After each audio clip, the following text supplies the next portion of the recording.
Times میں خوش آمدید۔ وقف قانون پر سپریم کورٹ نے فی الحال روک لگا رکھا ہے۔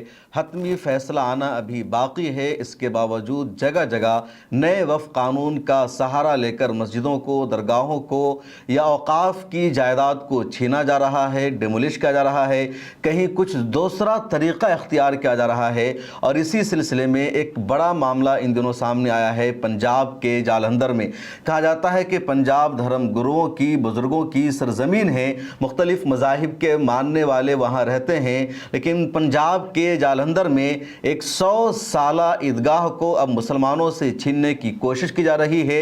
وہ وقف کی پراپرٹی ہے، باضابطہ ثبوت موجود ہے۔ اس کے باوجود جالندھر کی لوکل انتظامیہ نے، وہاں کی باڈی نے اس عیدگاہ کو وقف کی پراپرٹی ماننے سے انکار کر دیا ہے۔ نوٹس جاری کر دیا گیا ہے اور اب مسلمانوں کو کہا جا رہا ہے کہ ثابت کرو یہ کیسے وقف کی پراپرٹی ہے۔ پچھلے 5 سالوں سے وہاں کنسٹرکشن پر پابندی لگا دی گئی ہے، نماز پڑھنے کے حق سے بھی روکنے کی کوشش کی جا رہی ہے اور مسلمانوں میں بے چینی ہے، غصہ ہے۔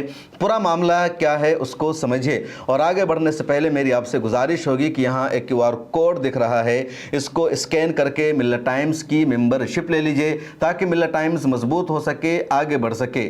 پنجاب میں ایک جگہ ہے جالندھر، اور بہت مشہور شہر ہے، وہاں ایک عیدگاہ ہے جالندھر کینٹ میں جو تقریباً 100 سال پرانی عیدگاہ ہے، اور اس عیدگاہ میں ایک مسجد بھی ہے اور تقریباً 1.6 ایکڑ زمین کا یہ ایریا ہے۔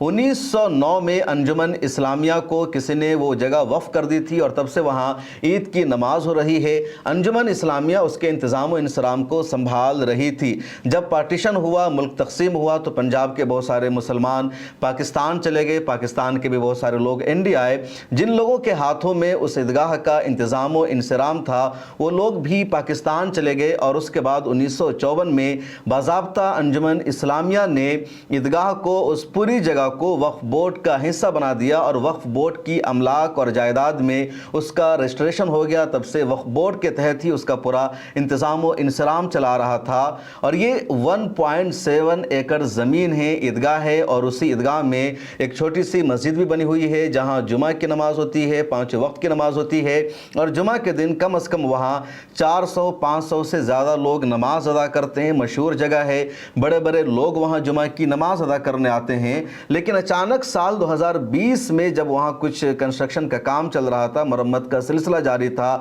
تبھی جالندھر کنڈومنٹ بورڈ کی طرف سے نوٹس ایشو کر کے کہا جاتا ہے آپ یہاں پر کوئی بھی تعمیری کام نہیں کر سکتے ہیں، کیونکہ یہ جالندھر کنڈومنٹ بورڈ کی جگہ ہے، وقف کی پراپرٹی نہیں ہے۔ اور اس کے بعد وہاں تعمیر پر پابندی لگا دی جاتی ہے۔ پھر معاملہ یوں ہی رکا رہا، نماز ہوتی رہی، کچھ نیا بنانے سے روک دیا گیا۔ اب وہاں جالندھر کنڈومنٹ بورڈ کی طرف سے ایک نوٹس ایشو کیا گیا 17 جولائی کو، اور کہا گیا کہ آپ کو آ کر کے 29 جولائی کو یہ ثابت کرنا ہے کہ کیسے وقف بورڈ کی جگہ ہے۔ ان لوگوں نے یہی دعویٰ کیا جالندھر کنڈومنٹ بورڈ نے کہ یہ وقف بورڈ کی جگہ نہیں ہے، یہ مسلمانوں کی پراپرٹی نہیں ہے، یہ عام جگہ پر قبضہ کیا گیا ہے۔ یہاں پر جو عیدگاہ بنا ہوا ہے، یہاں پر جو مسجد بنی ہوئی ہے، یہاں پر جو نماز ہو رہی ہے وہ سرکاری جگہ پر ہو رہی ہے، یا جو لوکل باڈی ہے اس کی یہ جگہ ہے، اس لیے اب یہاں سے عیدگاہ کو بھی ہٹانا ہوگا، مسجد کو بھی ہٹانا ہوگا۔ اور جیسے نوٹس آتا ہے مسلمانوں میں غم و غصہ بڑھ جاتا ہے۔ ایڈوکیٹ نعیم خان وہاں اس کیس کو دیکھ رہے ہیں، انہوں نے پریس کانفرنس کیا، صحافیوں سے بات کی اور کہا یہ جو دعویٰ ہے سراسر غلط ہے، کیونکہ 100 سال سے زیادہ پرانی عیدگاہ ہے، باضابطہ ثبوت موجود ہے اور کئی سارا ایکٹ موجود ہے جس کی بنیاد پر اس جگہ کو مسجد کی ہی جگہ مانا جائے گا۔ اس پر سرکار کا، لوکل انتظامیہ کا یا MCD کا قبضہ نہیں ہو سکتا ہے۔ انڈیا میں ورشپ ایکٹ موجود ہے جو 1991 میں پارلیمنٹ سے منظور ہوا تھا، جس کے مطابق 1947 15 اگست سے پہلے انڈیا میں جس عبادت گاہ کی جو حیثیت تھی اس کی حیثیت ہمیشہ وہی رہے گی۔ تو پلیسز آف ورشپ ایکٹ کے مطابق بھی عیدگاہ اور مسجد کے کریکٹر کو چینج نہیں کیا جا سکتا ہے، اور نہ ہی جالندھر کنڈومنٹ بورڈ اس کو اپنے قبضے میں لے سکتا ہے، وہاں عیدگاہ ہونے کے اسٹیٹس کو ختم کیا جا سکتا ہے۔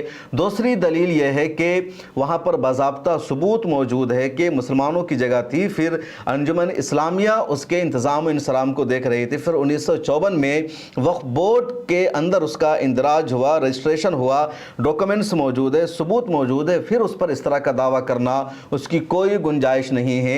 तीसरा, वक्फ अमेंडमेंट एक्ट में भी सुप्रीम कोर्ट की तरफ से ही कहा गया कि जो वक्फ बाय यूज़र है या 1954, 1995 या 2013 में वक्फ बोर्ड के तहत वक्फ की जिन प्रॉपर्टी का रजिस्ट्रेशन मौजूद है, इंदराज मौजूद है, उसके स्टेटस के साथ छेड़छाड़ नहीं किया जाएगा, सबूत नहीं मांगा जाएगा कि इसको किसने वक्फ किया था, कब वक्फ किया था, क्यों वक्फ किया था। और पिछले 100 सालों से यहाँ नमाज पढ़ने का सबूत है, ईद की नमाज की अदायगी का सबूत है, ईदगाह और मस्जिद होने का सबूत है। फिर इस तरह की जगह के बारे में इस तरह का दावा करना, कैंटोनमेंट बोर्ड का नोटिस इशू कर देना सरासर इलीगल है, गलत है। एडवोकेट नईम खान ने क्या कुछ कहा प्रेस कॉन्फ्रेंस में, जरा सा सुनिए। बहुत ही सेंसिटिव ਜਿਹੜਾ ਮੁੱਦਾ, जिस मुद्दे ਉੱਪਰ ਅੱਜ ਅਸੀਂ ਖਾਸ ਕਰ ਤੁਹਾਡੇ ਲੋਕਾਂ ਦਾ ਜਿਹੜਾ ਮੀਡੀਆ ਦਾ ਸਹਾਰਾ ਲੈਣ ਵਾਸਤੇ ਆਏ ਹਾਂ, ਤੁਹਾਡੀ ਮਦਦ ਲੈਣ ਵਾਸਤੇ ਆਏ ਹਾਂ, ਕਿਉਂਕਿ ਇਹ ਮੁੱਦਾ ਇੰਨਾ ਸੈਂਸਿਟਿਵ ਹੈ ਕਿ ਇਹ ਮੁੱਦਾ ਸਾਡੀ ਸਟੇਟ ਨਾਲ ਜੁੜਿਆ ਹੈ, ਸਾਡੀ ਆਪਸੀ ਭਾਈਚਾਰਕ ਸਾਂਝ ਨਾਲ ਜੁੜਿਆ ਹੈ।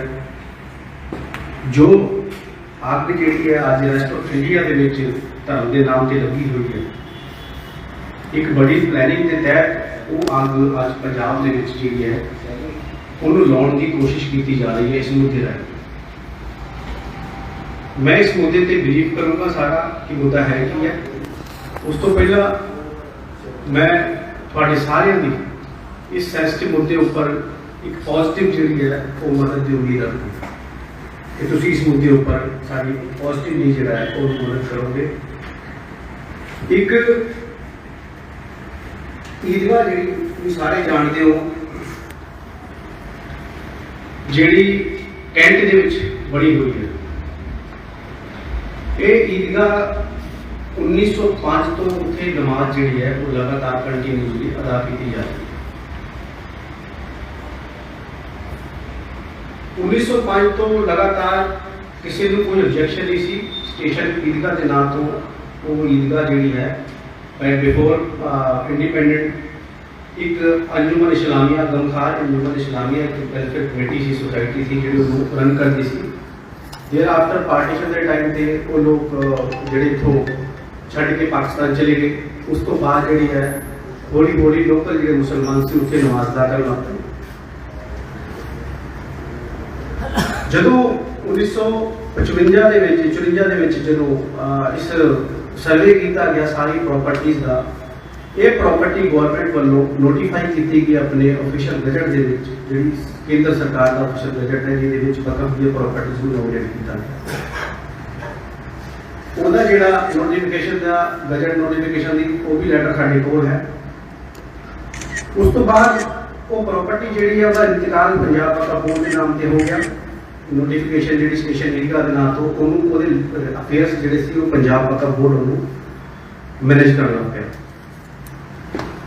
ਹੁਣ ਹੋਇਆ ਕਿ ਬਿਲਡਿੰਗ ਪੁਰਾਣੀ ਹੋਣ ਕਾਰਨ ਉਹਦੀਆਂ ਕੰਧਾਂ ਜਿਹੜੀਆਂ ਨਾ ਉਹ ਡਿੱਗਣ ਤੇ ਆ ਗਈਆਂ ਤੇ ਖਤਰਾ ਮਹਿਸੂਸ ਹੋਇਆ ਮੁਸਲਿਮ ਭਾਈਚਾਰੇ ਨੂੰ, ਜਿਹੜੇ ਲੋਕ ਉੱਥੇ ਨਮਾਜ਼ ਅਦਾ ਕਰਦੇ ਸੀ, ਕਿ ਹੋ ਸਕਦਾ ਇਸ ਬਿਲਡਿੰਗ ਤੇ ਡਿੱਗਣ ਦੇ ਨਾਲ ਕਿਸੇ ਦੀ ਜਾਨ ਜਾ ਸਕਦੀ ਹੈ, ਕਿਉਂਕਿ ਬਿਲਡਿੰਗ ਬਹੁਤ ਪੁਰਾਣੀ ਸੀ। ਉਹਨਾਂ ਨੇ ਇੱਕ ਕੰਟੋਨਮੈਂਟ ਬੋਰਡ ਨੂੰ ਇੱਕ ਲੈਟਰ ਦਿੱਤੀ ਵਿਦ ਦੀ ਸਾਈਡ ਪਲਾਨ ਕਿ ਆਹ ਇੱਕ ਸਿਚੁਏਸ਼ਨ ਹੈ ਇੱਥੇ ਤੇ ਇਹਦੇ ਨਾਲ ਜਿਹੜਾ ਹੈ ਉਹ ਕਿਸੇ ਦੀ ਜਿਹੜੀ ਹੈ ਜਾਨੀ ਨੁਕਸਾਨ ਜਿਹੜਾ ਉਹਦਾ ਹੋ ਸਕਦਾ, ਕਿਉਂਕਿ ਹਰ ਜੁਮੇ ਦੇ ਵਿੱਚ ਉੱਥੇ ਕਾਫੀ ਲੋਕ ਨਮਾਜ਼ ਪੜ੍ਹਦੇ ਸੀ। ਰੂਟੀਨ ਦੇ ਵਿੱਚ ਤਾਂ 20-25 ਵਜੇ ਨਮਾਜ਼ ਪੜ੍ਹਦੇ ਆ, ਜਦਕਿ ਉੱਥੇ ਜਿਹੜੇ ਮਿਲਟਰੀ ਦੇ ਵਿੱਚ ਵੀ ਬੰਦੇ ਜਿਹੜੇ ਮਾਊਂਟਨ ਨੇ ਉਹ ਵੀ ਉੱਥੇ ਨਮਾਜ਼ ਅਦਾ ਕਰਦੇ। ਇੱਕ ਲੈਟਰ ਦੇਣ ਤੋਂ ਬਾਅਦ ਉਹ ਲੈਟਰ ਦੀ ਕਾਪੀ ਵੀ ਸਾਡੇ ਕੋਲ ਹੈਗੀ ਆ। ਉਸ ਤੋਂ ਬਾਅਦ ਜਦੋਂ ਅਸੀਂ ਲੈਟਰ ਦਿੱਤੀ ਤੇ ਇੱਕ ਪ੍ਰੋਸੀਜਰ ਜਿਹੜਾ ਫੋਲੋ ਗਵਰਨਮੈਂਟ ਵੱਲੋਂ ਕੀਤਾ ਗਿਆ, ਉਹਨਾਂ ਨੇ ਪਬਲਿਕ ਨੋਟਿਸ ਜਾਰੀ ਕੀਤਾ। ਆ ਪਬਲਿਕ ਨੋਟਿਸ ਸੀਗਾ ਵੀ ਕਿਸੇ ਨੂੰ ਆਬਜੈਕਸ਼ਨ ਮੰਗਦੇ ਆ, ਕੋਈ ਕਿਸੇ ਨੂੰ ਆਬਜੈਕਸ਼ਨ। ਉਸ ਤੋਂ ਬਾਅਦ ਕਿਸੇ ਨੇ ਕੋਈ ਆਬਜੈਕਸ਼ਨ ਨਹੀਂ ਸੀ, ਫਿਰ ਉਹਨਾਂ ਨੇ ਦੂਜਾ ਨੋਟਿਸ ਜਾਰੀ ਕਰਕੇ ਸਾਨੂੰ ਪਰਮਿਸ਼ਨ ਜਿਹੜੀ ਹੈ ਉਹ ਦੇ ਦਿੱਤੀ, ਜਿਹਦੀਆਂ ਖਬਰਾਂ ਵੀ ਸਾਰੀਆਂ ਅਖਬਾਰਾਂ 'ਚ ਪਬਲਿਸ਼ ਹੋਈਆਂ ਸੀਗੀਆਂ। ਐਂਡ ਮੌਕੇ 'ਤੇ ਉਸ ਵਕਤ ਜਿਹੜਾ ਉੱਥੇ ਦਾ ਸਟੇਟ ਆਫਿਸਰ ਸੀ ਕੰਟੋਨਮੈਂਟ ਬੋਰਡ ਦਾ, ਉਹ ਵੀ ਵਿਜ਼ਿਟ ਕਰਨ ਆਇਆ ਸੀ। ਆਹ ਬਿਲਡਿੰਗ ਸੀ ਜਿਹੜੀ ਮੈਂ ਤੁਹਾਨੂੰ ਦਿਖਾ ਰਿਹਾ, ਆਹ ਬਿਲਡਿੰਗ ਸੀ ਸਾਰੀ ਹੈ ਨਾ ਬਿਲਕੁਲ ਡੈਲੀਬਰੇਟ ਕੰਡੀਸ਼ਨ ਦੇ ਵਿੱਚ ਸੀਗੀ, ਡਿੱਗਣ ਵਾਲੀ ਸੀਗੀ। ਆਹ ਕੰਟੋਨਮੈਂਟ ਬੋਰਡ ਦੇ ਜਿਹੜੇ ਡੀਓ ਸਾਹਿਬ ਆ ਸਾਡੇ ਫੋਟੋਗ੍ਰਾਫਰ ਆ ਨਜ਼ਰ ਆ ਰਹੇ ਆ, ਇਹ ਉੱਥੇ ਵਿਜ਼ਿਟ ਕਰਨ ਆਏ ਸੀ। ਸਾਰਾ ਪ੍ਰੋਸੀਜਰ ਫੋਲੋ ਕਰਨ ਤੋਂ ਬਾਅਦ ਆਹ ਛਾਤੇ ਦੀ ਜਿਹੜੀ ਡਿਗਣ ਵਾਲੀ ਸੀ ਆਹ ਜਿਹੜੀ ਨਮਾਜ਼ ਦੇ ਫੋਟੋਆਂ ਸਾਡੇ ਕੋਲ ਕਹਾਣੀਆਂ ਜਿਹੜੀਆਂ ਸ਼ੁਰੂ ਤੋਂ ਹੋ ਰਹੀਆਂ ਅਦਾ ਕਰ ਦਿੰਦੀਆਂ। ਇਹਦੇ ਵਿੱਚ ਵੀ ਸਾਰਾ ਵਿਜ਼ਿਟ ਕਰਨ ਆਇਆ ਸੀ ਕੰਟੋਨਮੈਂਟ ਬੋਰਡ। ਇਹ ਸਾਰੀਆਂ ਫੋਟੋਗ੍ਰਾਫਸ ਹੈਗੀਆਂ ਤਕਰੀਬਨ ਜਿਹੜੀਆਂ ਸਾਰਾ ਪ੍ਰੋਸੀਜਰ ਫੋਲੋ ਕਰਨ ਤੋਂ ਬਾਅਦ ਕੰਟੋਨਮੈਂਟ ਬੋਰਡ ਨੇ ਸਾਨੂੰ ਉੱਥੇ ਕੰਸਟਰਕਸ਼ਨ ਦੀ ਪਰਮਿਸ਼ਨ ਜਿਹੜੀ ਹੈ ਉਹ ਵਿਦ ਦੀ ਸਾਈਡ ਪਲਾਨ ਜਿਹੜਾ ਹੈ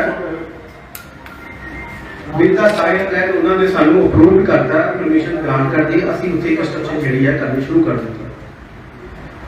ਇਨ ਬਿਟਵੀਨ ਕੀ ਹੋਇਆ, ਜਦੋਂ ਕੰਸਟਰਕਸ਼ਨ ਹੋ ਗਈ, ਪਿਲਰ ਪੁਲਰ ਖੜੇ ਹੋ ਗਏ, ਫਿਰ ਇੱਕ ਕੰਟੋਨਮੈਂਟ ਬੋਰਡ ਵੱਲੋਂ ਹੀ ਸਾਨੂੰ ਇੱਕ ਨੋਟਿਸ ਹੋਇਆ ਜਾਰੀ ਬਾਈ ਲੈਟਰ ਡੇਟਡ ਮੈਂ ਦੱਸ ਦੂੰਗਾ ਤੁਹਾਨੂੰ ਕਿ ਇਹਨੂੰ ਜਿਹੜਾ ਤਿੰਨ ਦੀ ਫਰਦਰ ਆਰਡਰ ਜਿਹੜਾ ਹੈ ਨਾ ਉਹਨੂੰ ਇੱਕ 28/1/2021 ਦੇ ਵਿੱਚ ਉਹਨਾਂ ਲੈਟਰ ਸਾਨੂੰ ਦਿੱਤਾ ਕਿ ਇਹਨੂੰ ਹਜੇ ਹੋਲਡ ਕਰ ਦਿੱਤਾ ਜਾਵੇ ਫੋਰ ਦੀ ਫਰਦਰ ਆਰਡਰ।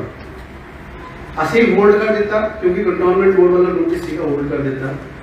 ਕਾਫੀ ਆਰਡਰਲੀ ਰਿਕੁਐਸਟ ਕਰਦੇ ਰਹੇ ਕਾਫੀ ਟਾਈਮ ਤੱਕ, ਬਟ ਉਹਨਾਂ ਨੇ ਉਸ ਜਿਹੜਾ ਆਰਡਰ ਜਾਰੀ ਕੀਤਾ ਸੀ ਉਹਨੂੰ ਰਿਵੋਕ ਨਹੀਂ ਕੀਤਾ, ਵਾਪਸ ਨਹੀਂ ਲਿਆ, ਜਿਹਦੇ ਕਾਰਨ ਉੱਥੇ ਨਮਾਜ਼ ਪੜ੍ਹਨ 'ਚ ਬਹੁਤ ਦਿੱਕਤ ਆਉਂਦੀ ਸੀ। ਮੀਂਹ ਦੇ ਵਿੱਚ ਨਮਾਜ਼ੀ ਭੇਜਦੇ ਸੀਗੇ, ਕੋਈ ਗਰਮੀ ਦੇ ਵਿੱਚ ਉੱਦਾਂ ਪੜ੍ਹਨੀ ਪੈ ਰਹੀ, ਹਜੇ ਵੀ ਉਹ ਉਸੇ ਕੰਡੀਸ਼ਨ 'ਚ ਹੈ। ਉੱਥੇ ਤਰਪਾਲ ਪਾਈ ਹੋਈ ਹੈ, ਟੈਂਟ ਲਾਇਆ ਹੋਇਆ, ਉਹਦੇ ਵਿੱਚ ਬੜੀ ਮਜਬੂਰੀ ਦੇ ਵਿੱਚ ਬੜੀ ਬੁਰੀ ਤਰੀਕੇ ਦੇ ਨਾਲ ਉੱਥੇ ਜਿਹੜੀ ਹੈ ਹਾਲਾਤ ਬੜੇ ਬੱਤਰ ਨੇ, ਉੱਥੇ ਨਮਾਜ਼ ਅਦਾ ਕਰ ਰਹੇ। ਇਨ ਬਿਟਵੀਨ ਅਸੀਂ ਉਹਨਾਂ ਨੂੰ ਕਿਹਾ ਕਿ ਇਹ ਸਾਨੂੰ ਪਰਮਿਸ਼ਨ ਜਿਹੜੀ ਤੁਸੀਂ ਦਿੱਤੀ ਸੀ ਕਿਉਂ ਤੁਸੀਂ ਹੋਲਡ ਕੀਤੀ ਹੈ ਦੱਸੋ। ਉਹਨਾਂ ਨੇ ਦੱਸੀ। ਦੈਨ ਪੰਜਾਬ ਵਕਫ ਬੋਰਡ ਨੇ ਅਪਰੋਚ ਕੀਤਾ ਆਨਰੇਬਲ ਹਾਈ ਕੋਰਟ ਨੂੰ, ਉੱਥੇ ਰਿਟ ਪਟੀਸ਼ਨ ਫਾਈਲ ਕੀਤੀ ਸੈਕਟਰੀ ਦੀ, ਜਿਹਦੇ ਵਿੱਚ ਇਲੈਕਸ਼ਨ ਇਸ਼ੂ ਕਰਾਉਣ ਦੀ ਕੋਸ਼ਿਸ਼ ਕੀਤੀ ਵੀ ਤੁਸੀਂ ਇਹਨੂੰ ਜਿਹੜਾ ਹੈ as per procedure as per law ਇਹਨੂੰ ਤੁਸੀਂ ਅਪਰੂਵ ਕਰੋ, ਪਰਮਿਸ਼ਨ ਦਿਓ। ਜਦੋਂ ਇਹਨਾਂ ਨੇ ਦੇਖਿਆ ਕਿ ਆਨਰੇਬਲ ਹਾਈ ਕੋਰਟ ਨੂੰ ਪੰਜਾਬ ਵਕਫ ਬੋਰਡ ਨੇ ਮੂਵ ਕੀਤਾ ਹੈ, ਇਹ ਬਿਟਵੀਨ ਇਹਨਾਂ ਨੇ ਜਿਹੜਾ ਸਾਈਡ ਪਲਾਨ ਤੇ ਜਿਹੜੀ ਪਰਮਿਸ਼ਨ ਦਿੱਤੀ ਸੀ ਇੱਕ ਦੁਬਾਰਾ ਤੋਂ ਲੈਟਰ ਜਾਰੀ ਕਰਕੇ ਇਹਨਾਂ ਨੇ ਉਹਨੂੰ ਕੈਂਸਲ ਕਰ ਦਿੱਤਾ ਕਿ ਅਸੀਂ ਜਿਹੜਾ ਉਹ ਤੁਹਾਨੂੰ ਤੁਹਾਡੀ ਕੈਂਸਲ ਕਰ ਰਹੇ ਹਾਂ ਜੇ ਪਰਮਿਸ਼ਨ ਦੇ। ਹੁਣ ਇਹਦੇ ਵਿੱਚ ਕਿਹਦਾ ਦਬਾਅ ਆਇਆ, ਕੀ ਇਹਦੇ ਵਿੱਚ ਹੋਇਆ, ਗੋਡ ਨੋਸ ਕਿ ਉਹ ਗੱਲਾਂ ਚੱਲੀਆਂ ਵੀ ਉੱਤੋਂ ਫੋਨ ਆਇਆ ਕਿਸੇ ਪੋਲੀਟੀਕਲ ਪਾਰਟੀ ਦੇ ਵੱਡੇ ਲੀਡਰ ਨੇ, ਉਹ ਨਹੀਂ ਚਾਹੁੰਦੇ ਕਿ ਕੰਸਟਰਕਸ਼ਨ ਹੋ ਗਈ ਵੀਰਾ ਦੀ ਜਾਂ ਉੱਥੇ ਨਮਾਜ਼ ਅਦਾ ਹੋਵੇ, ਜਦਕਿ ਅਸੀਂ ਸਾਡੀ ਮੈਨੇਜਿੰਗ ਕਮੇਟੀ ਪੂਰੀ ਦੀ ਪੂਰੀ ਅਟੈਂਡ ਦੇ ਲੋਕ ਖੜੇ ਆ, ਹੋਰ ਵੀ ਇੱਧਰ ਉੱਧਰ ਲੋਕ ਆਏ ਉਹ ਖੜੇ ਆ। ਕਈ ਵੀ ਕੋਈ ਰਾਮਨਵਮੀ ਦੀ ਸ਼ੋਭਾ ਯਾਤਰਾ ਹੋਵੇ ਜਾਂ ਆਪਣੇ ਸਿੱਖ ਭਾਈਚਾਰੇ ਦੀ ਕੋਈ ਸ਼ੋਭਾ ਯਾਤਰਾ ਹੋਵੇ ਜਾਂ ਦੁਰਗਾ ਪੂਜਾ ਹੋਵੇ, ਉਹਦੇ ਵਿੱਚ ਬਕਾਇਦਾ ਮੈਨੇਜਿੰਗ ਕਮੇਟੀ ਵੱਲੋਂ ਕੰਟੀਨਿਊਸਲੀ ਉੱਥੇ ਫੁੱਲਾਂ ਦੇ ਨਾਲ ਸਵਾਗਤ ਕੀਤਾ ਗਿਆ, ਲੰਗਰ ਲਾਏ ਗਏ, ਮਿਠਾਈਆਂ ਵੰਡੀਆਂ ਗਈਆਂ ਲਗਾਤਾਰ। ਉਹਦੀ ਫੋਟੋਗ੍ਰਾਫ ਵੀ ਸਾਡੇ ਕੋਲ ਹੈ ਔਰ ਉਹ ਤੋਂ ਅਖਬਾਰਾਂ 'ਚ ਖਬਰਾਂ ਵੀ ਪਬਲਿਸ਼ ਹੋਈਆਂ। ਹੁਣ ਹੋਇਆ ਕੀ ਹੈ ਕਿ ਕਰੰਟਲੀ ਸਿਚੁਏਸ਼ਨ ਕੀ ਹੈ, ਜਦੋਂ ਅਸੀਂ ਕੀਤਾ ਉਹਨਾਂ ਨੇ ਕੈਂਸਲ ਕਰਤਾ, ਜਿਹੜੀ ਰਿਟ ਸੀ ਸਾਡੀ ਉਹ ਸਾਡੀ ਰਿਫਰੈਂਸ ਹੋ ਗਈ, ਉਹ ਸਾਨੂੰ ਆਟੋਮੈਟਿਕਲੀ ਵਾਪਸ ਲੈਣੀ ਪਈ ਹਾਈ ਕੋਰਟ ਤੋਂ। ਤੇ ਅਸੀਂ ਫਿਰ ਜਦੋਂ ਉਹਨਾਂ ਨੇ ਟਾਈਟਲ ਸਾਡਾ ਡਿਨਾਈ ਕੀਤਾ, ਅਸੀਂ ਫਿਰ ਆਨਰੇਬਲ ਟ੍ਰਿਬਿਊਨਲ ਦੇ ਵਿੱਚ ਆਪਣਾ ਕੇਸ ਜਿਹੜਾ ਉਹ ਫਾਈਲ ਕਰਤਾ। ਇੰਟੈਂਸ਼ਨਲੀ ਕੰਟੋਨਮੈਂਟ ਬੋਰਡ ਜਿਹੜਾ ਹੈ ਉਹਦੇ ਵਿੱਚ ਪੇਸ਼ ਨਹੀਂ ਹੋਇਆ, ਪਹਿਲਾਂ ਐਕਸਪਰਟੀ ਹੋਇਆ, ਉਸ ਤੋਂ ਬਾਅਦ ਉਹਨਾਂ ਨੇ ਐਕਸਪਰਟੀ ਕਰਾਇਆ। ਅਸੀਂ ਸੂਟ ਫਾਈਲ ਕੀਤਾ ਜਿਹੜਾ ਪੈਂਡਿੰਗ ਹੈਗਾ before the honourable court of R. K ਜਿਹੜੇ ਵਕਤ ਦੇ ਟ੍ਰਿਬਿਊਨਲ ਦੇ ਜੱਜ ਨੇ। ਹੁਣ ਕੰਟੋਨਮੈਂਟ ਬੋਰਡ ਨੇ ਕੀ ਕੀਤਾ, ਪਰਸੋਂ ਇੱਕ ਨੋਟਿਸ ਉੱਥੇ ਜਿਹੜਾ ਪੇਸ਼ ਕਰਕੇ ਚਲੇ ਗਏ ਹੋ ਕਿ ਇਹ ਜਿਹੜੀ ਈਦਗਾਹ ਹੈ ਇਹ ਵਕਫ ਬੋਰਡ ਦੀ ਹੈ ਹੀ ਨਹੀਂ, ਜ਼ਮੀਨ ਹੀ ਹੈ ਨਹੀਂ, ਤੇ ਇਹਦੇ ਤੇ ਜਿਹੜਾ ਹੈ ਇਹਨੂੰ ਖਾਲੀ ਕਰ ਦਿਓ, ਅਸੀਂ ਕਬਜ਼ਾ ਲੈਣਾ ਜੇ। तो आपने सुना एडवोकेट नईम खान को, उनकी भाषा को, वहाँ की ज़ुबान को समझना ज़रा मुश्किल है, लेकिन मेरी फ़ोन पर उनसे बातचीत हुई, उन्होंने पूरा मुद्दा बताया। वहाँ के सीनियर सहाफ़ी मज़हर आलम, उनसे बातचीत हुई, उन्होंने पूरा मामला बताया, और जिससे साफ लग रहा है कि वक्फ कानून पर सुप्रीम कोर्ट की तरफ से पाबंदी लगी हुई है।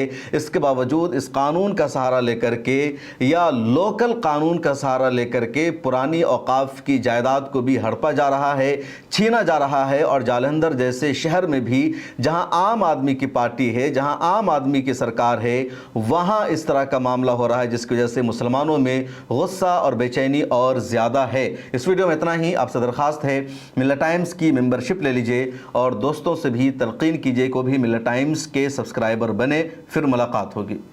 मिल्लत टाइम्स आपके लिए लेकर आया है सब्सक्रिप्शन प्रोग्राम। डिस्क्रिप्शन में मौजूद लिंक पर क्लिक करें या यहाँ दिया गया QR कोड स्कैन करें, जिसके बाद एक पेज खुलेगा जहां आप 99 रुपये का या कोई दूसरा प्लान चुन सकते हैं। फिर सब्सक्राइब नाउ पर क्लिक करें, उसके बाद अपना ईमेल, फ़ोन नंबर और नाम दर्ज करें और प्रोसीड पर जाएं। एक नया पेज खुलेगा जहां आपको अपना UPI ID डालना है। फिर फ़ोन पे, गूगल पे या पेटीएम पर जाएं और वहां जो नोटिफिकेशन आया है उसको ओके कर दें। बस आप बन जाएंगे मिल्लत टाइम्स के सब्सक्राइबर और खुसूसी मेंबर।